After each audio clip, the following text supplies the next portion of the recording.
welcome back.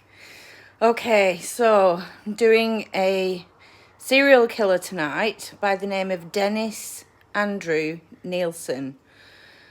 I'm just going to give you a warning if you are very sensitive to anything to do with necrophilia or dead people or horrific murder. Don't watch this. Just turn it off and watch something else. He's now dead, thank God. He was crazy. I mean, they're all crazy, but my God. So, Dennis Andrew Nilsen, he was born on the 23rd of November 1945, and he died on the 12th of May 2018 in Her Majesty's Prison, Sutton, which was maximum security, which is where this absolute Fruit Loop needed to be. He was a Scottish serial killer and necrophile. Ooh. His murder spree was from 1978 until 1983. They were all committed in London. He had 2 residential addresses. They were both flats. He killed this is what he says, between 12 and 15 and attempted to kill a further 7. They were all men or young boys. They tended to be homeless, homosexual, sometimes heterosexual, that he would pick up in bars and just say, come back to my flat for some company, and pretend that he was straight as well, but just, invited somebody back to his house for drinks. Once he lured them into his house, he would give them food, he would give them alcohol, then he would pounce. He would strangle them with a ligature or drown them in a bucket of water, because he couldn't always get the bodies into the bathroom, so he would have a bucket of water on hand, just in case they weren't going down as quickly as he wanted them to. He would drown them in a bucket of water. Anyway, once he'd done his killing, good old Dennis had a ritual. He would get naked, he would undress the body, and he would bathe the body. He would dress the body. This is almost sounding like Jeffrey Dahmer, but I don't think Nielsen actually ate his victims. He just liked to hang around with them. He would then... God, he kept them for months, some of these people.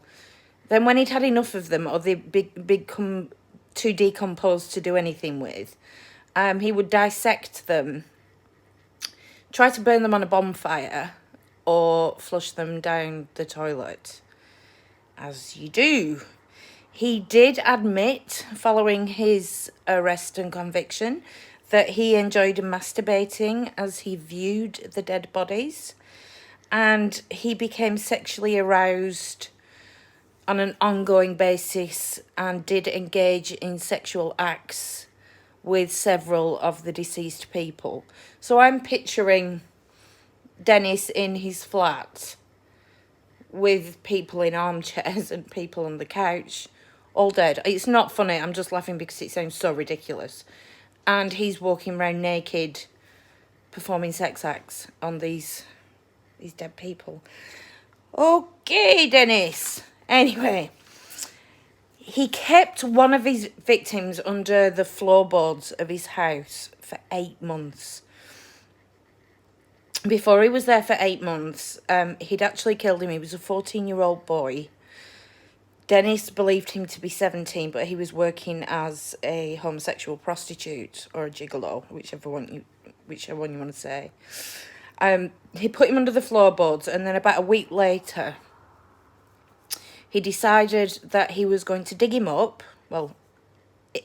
disinter him, and see what he looked like. So he said he brought him up, and he noticed that his arms were floppier than they were when he put him in there.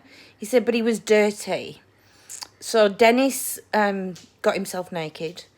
He undressed the boy, so they were both naked, and then he got in the bath with him to give him a wash.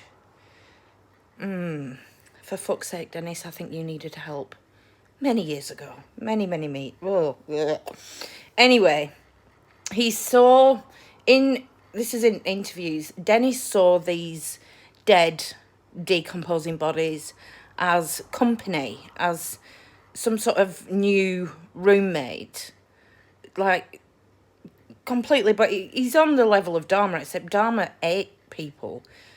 But having a bath with a dead body, oh God, a dead body that's been, oh my God, it's just, oh, fucking hell. Excuse my language. So this behaviour went on for 5 years.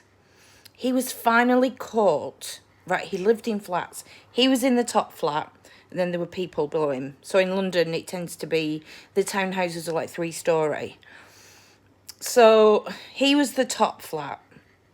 Obviously, he was trying to flush bodies and body parts and things down the toilet once he dissected them, and it was clogging up all the drains. So all the other people in the flats were complaining that the water was, rising back up, and it smelt funny, and they couldn't flush the toilet properly.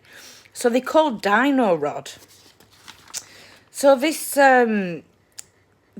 chap came out from Dino Rod, and he said when he looked in the drains, he found like a flesh-like substance with numerous small, like tiny bones. He thought they were animal bones.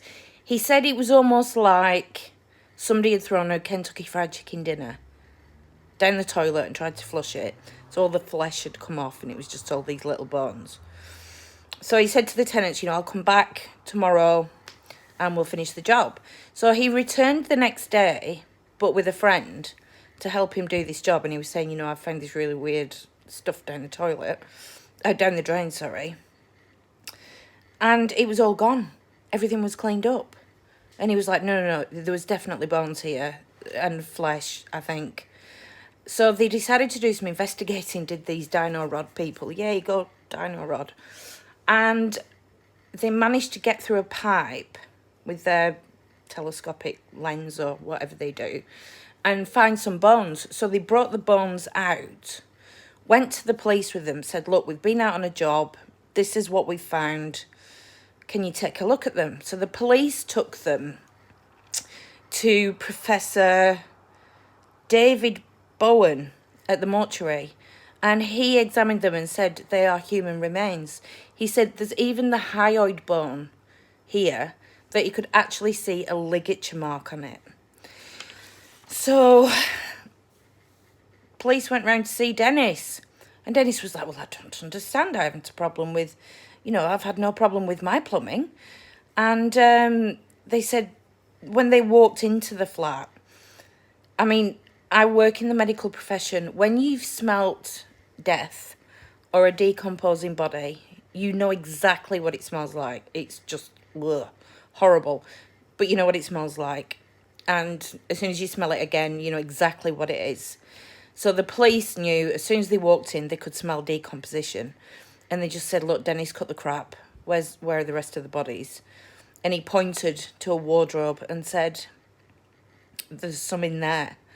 Anyway, they said, we're not going to open the wardrobe. Like, where are the rest of the bodies? And he went, well, there's some under the floorboards and there's one in my bedroom. And he said, I'm actually really glad you're here. It's been going on too long as this. I really need to get it off my chest. He said, but I don't want to do it here. I think we'd better go to the police station. Yeah. Okay. And that is the sick but brief story of Dennis Nilsen. Like, when you think things couldn't get any more strange with people, they do. So I hope you don't have nightmares. I hope I don't have nightmares. I'm actually in my bedroom at the moment because I was sat in the main room where I do my video recording, and it's just, I've got all my candles on. It's just really creepy. So I've come in my bedroom and I've got my giant dog down there looking after me. So hope you found it informative. Keep away from those dead people. Don't start eating them or keeping them company. Okay, take care, guys. Much love. No nightmares.